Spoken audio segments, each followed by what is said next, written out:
and prepare yourselves for a journey into one of the darkest corners of Japanese history. Today, we're delving into the harrowing world of seppuku, ritual suicide, and the chilling role of the second in this ancient practice. Picture this: a samurai, his face etched with lines of worry and resignation, kneels before a small audience. The air is thick with tension, the silence broken only by the rustling of silk robes and the occasional cough. In his trembling hands, he holds a short, razor-sharp tanto blade.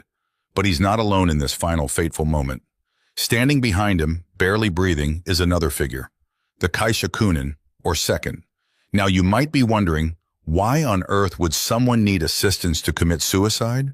Well, let me tell you, it's not as simple as it sounds. Seppuku was no ordinary way to die. It was a ritualized, excruciatingly painful process that could drag on for agonizing minutes, or even hours, if not done correctly. And that's where the kaishakunin came in. The role of the second was, to put it bluntly, to lop off the head of the person committing seppuku. Yeah, you heard that right. Their job was to end the suffering quickly and, cleanly, if you can call decapitation clean. But here's the kicker. They had to do it at just the right moment, leaving the head attached by a small flap of skin at the front of the neck. This was called daki kubi, or embraced head, and it was considered the height of skill and artistry in this macabre practice. Now I know what you're thinking. Why go through all this trouble? Why not just, get it over with quickly? Well, seppuku wasn't just about dying. It was about honor, redemption, and showing your absolute loyalty and courage in the face of death. The whole process was steeped in ritual and symbolism. Let's rewind a bit and look at how this practice came to be. Seppuku, also known as harakiri, first emerged in feudal Japan around the 12th century. It was originally a way for samurai to avoid the shame of capture or defeat in battle. But over time, it evolved into a formalized ritual that could be either voluntary or imposed as a form of capital punishment. The earliest recorded instance of seppuku dates back to 1180, when Minamoto no Yorimasa, a general fighting against the Taira clan, performed the act after being defeated in battle. Talk about going out with a bang, huh? But it wasn't until the Edo period, 1603 to 1867, that seppuku really became codified and ritualized. And let me tell you, they didn't skimp on the details. Every aspect of the ceremony was carefully choreographed, from the clothing worn to the precise movements of the participants. So, picture this. Our samurai is kneeling on a white cloth, symbolizing purity. He's dressed in his finest white robes, because, if you're gonna go out, might as well look good doing it. In front of him is a small table with writing materials. Why? Well, it was customary for the condemned to write a death poem before the act. Talk about pressure, right?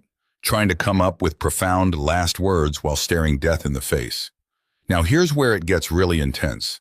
The samurai would take the tanto blade and plunge it into his abdomen, making a left-to-right cut. And we're not talking about a little nick here. This was a deep, agonizing slice that was meant to spill the guts.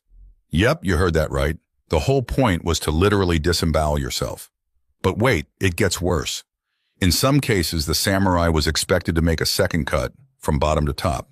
Can you imagine the pain, the sheer willpower it would take to keep going? It's enough to make your stomach churn just thinking about it. And all this time, the kaishakunin is standing there, watching, waiting for the perfect moment to strike. Talk about a high-pressure job. One wrong move, one moment of hesitation, and you could botch the whole thing, leaving the poor guy to suffer even more. Now, being a kaishakunin wasn't a job for just anyone. It was usually a close friend or respected warrior who was chosen for this grim task. And let me tell you, it was considered a great honor to be asked. But it was also a huge responsibility. Get it wrong, and you'd not only dishonor yourself, but also the person you were supposed to be helping. The kaishakunin had to be skilled with a sword, obviously. But more than that, they needed nerves of steel and perfect timing. They had to watch closely for the moment when the samurai leaned forward, exposing his neck. That was the signal to strike. But here's the really tricky part. They couldn't just hack away. The cut had to be precise, leaving that small flap of skin at the front of the neck. Why? Well, it was believed that a complete decapitation was dishonorable. The head rolling away was seen as, well, undignified. By leaving it attached, the kaishakunin ensured that the samurai's head would fall forward onto his own chest, preserving his dignity even in death. Can you imagine the skill that would take? The pressure? One slip and you could end up dishonoring your friend or lord in their final moments. It's enough to make your palms sweat just thinking about it. Now let's talk about some famous cases of seppuku, because believe it or not, this practice continued well into the modern era. One of the most well-known cases happened in 1970. Yeah, you heard that right, 1970, when the famous author Yukio Mishima committed seppuku after a failed coup attempt.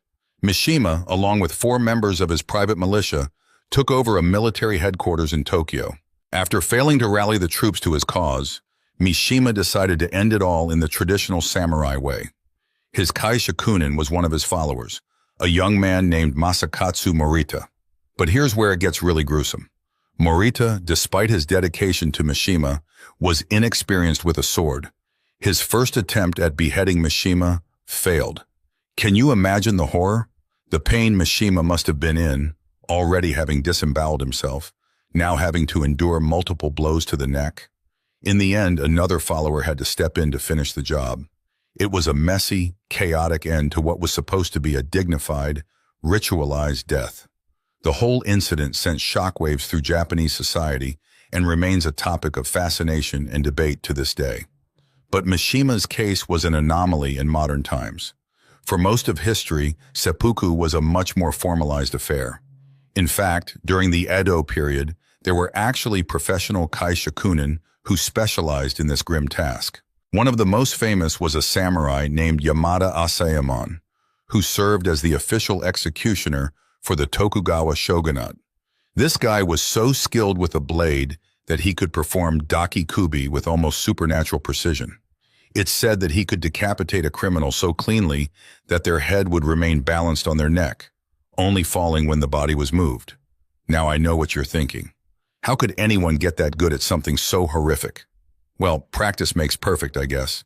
And in feudal Japan, there was no shortage of opportunities to practice. Seppuku wasn't just for samurai who had dishonored themselves. It was also used as a form of capital punishment for high-ranking criminals. In these cases, the whole process was even more ritualized. The condemned would be bathed and dressed in white, then led to a special garden or courtyard. There, they would kneel on a red carpet, red to hide the blood, you see. They'd be given a fan with a sharpened edge to use instead of a tanto, because, hey, can't have criminals getting their hands on real weapons, right? The kaishakunin in these cases was usually a skilled swordsman appointed by the authorities. And let me tell you, they took their jobs seriously. There are accounts of kaishakunin who would practice for days before an execution, using melons or rolled-up straw mats to perfect their technique. But being a kaishakunin wasn't all about skill with a sword.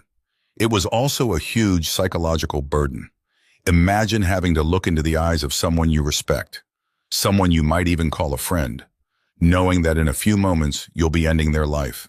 It's enough to give anyone nightmares. There are stories of kaishakunin who were so traumatized by the experience that they gave up the sword entirely, becoming monks or hermits. Others threw themselves into intense training, trying to achieve a state of mushin, or no mind, where they could perform their duty without emotional attachment. Now you might be wondering, what happened if the kaishakunin messed up? Well, let's just say it wasn't pretty. If the cut wasn't clean, if the head was completely severed, or if the kaishakunin hesitated or showed fear, it was considered a major dishonor. In some cases, the kaishakunin might even be expected to commit seppuku themselves to atone for their failure. But here's a wild thought. What if the person committing seppuku changed their mind at the last minute? Well, tough luck. Once the process started, there was no backing out. The kaishakunin was there to make sure of that. If the samurai hesitated or showed signs of cowardice, it was the kaishakunin's job to end it quickly, preserving what little honor remained. Now let's talk about the aftermath of seppuku. Because believe it or not, the kaishakunin's job didn't end with the final stroke of the sword. They were also responsible for preparing the body for viewing. This meant arranging the corpse in a specific way, with the head placed in a particular position relative to the body. In some cases, the kaishakunin might even be called upon to perform a post-mortem examination to prove that the samurai had indeed disemboweled himself properly. Can you imagine? As if the act itself wasn't gruesome enough, now you've got to play coroner too. But perhaps the most chilling aspect of the kaishakunin's role came after the deed was done. They were often expected to compose a detailed report of the seppuku, describing the condemned's behavior and final moments. These reports could make or break a family's reputation. An account of a brave and dignified death could restore honor to a disgraced clan, while a report of cowardice or hesitation could doom them to lasting shame. Now you might be thinking, surely this practice died out centuries ago, right? Well, you'd be surprised. While seppuku was officially outlawed in 1873, it continued to be practiced unofficially well into the 20th century. During World War II, for example, many Japanese officers chose seppuku over surrender. And even in the post-war period, there were isolated incidents. In 1970, as we mentioned earlier, the writer Yukio Mishima famously committed seppuku after a failed coup attempt. And in 2001, a member of the Japanese Diet, their parliament, committed a form of seppuku during a political protest. But here's the thing. In these modern cases, there was no kaishakunin, no second to end the suffering quickly. And let me tell you, without that final stroke of mercy, seppuku is an agonizing, drawn-out way to die. It's a grim reminder of just how important the role of the kaishakunin was in this ancient practice. So the next time you hear someone talk about falling on their sword or taking one for the team, maybe spare a thought for the samurai of old Japan. And while you're at it, give a nod to the unsung heroes, or perhaps anti-heroes, of seppuku, the kaishakunin. These grim reapers of feudal Japan who bore the burden of ending lives with honor and precision, even as it likely haunted their own. In the end, the practice of seppuku and the role of the kaishakunin give us a fascinating, if disturbing, glimpse into a culture where honor and duty were valued above life itself. It's a reminder of how different societies can have radically different views on life, death, and what it means to die with dignity. So the next time you're facing a tough situation, just be thankful that your options don't include ritual disembowelment. And if they do, well, make sure you've got a skilled kaishakunin on speed dial. Trust me, you'll want someone who knows what they're doing for that final curtain call. And with that gruesome thought, we'll bring this blood-soaked journey to a close. Remember, folks, in life as in seppuku, it's not just how you start, but how you finish that counts. And sometimes having a good second can make all the difference.